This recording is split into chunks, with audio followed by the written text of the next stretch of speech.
Soulburn. Do you have it? Do you even know what it is? Soulburn is the residual aftermath that you and your well-being starts to experience when you've went so long with living out of alignment. It kind of goes hand in hand with the saying that the key is to not prioritize what's on your schedule, but to schedule your priorities. And in today's society, we don't do that a lot. I'm a health, fitness, lifestyle professional and a life coach, and even I still struggle. The important thing about Soulburn is that there's a great window of opportunity and fulfillment that lies within course correcting when one is experiencing Soulburn. Soulburn usually starts off with feeling underappreciated, overworked, stressed out, maybe a little depression, but it becomes this huge, constant feeling of bitter, unfulfilled, burnt out resentment. And the thing about when we are experiencing Soulburn is we don't necessarily really see it. We don't usually feel it until it's gotten so bad that you can barely stand to be in the same room with yourself, or others will flat out tell you that they don't want to be in the same room with you.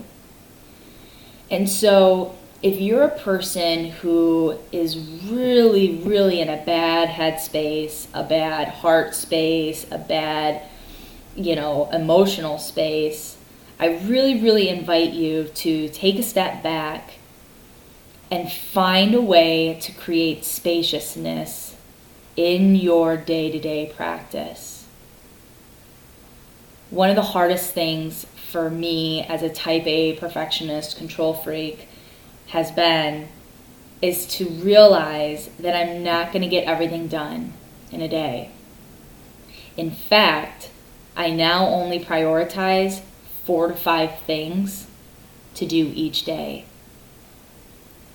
And the way it allows me to show up is way differently. I'm bringing this up because I am just coming out of a bad case of Soulburn. And luckily I was able to get through it, or I'm coming out of it before it gets to be so bad that I lose all the important relationships in my life. I lose my health. I lose my sanity. For some people, it's going to take resigning from one of the 3 jobs they have. For other people, it's going to be just setting an alarm clock 30 minutes earlier, because the unmotivatedness that you're likely going to experience when you're in this phase of Soulburn, it at least allows you to still maybe give yourself a chance to show up.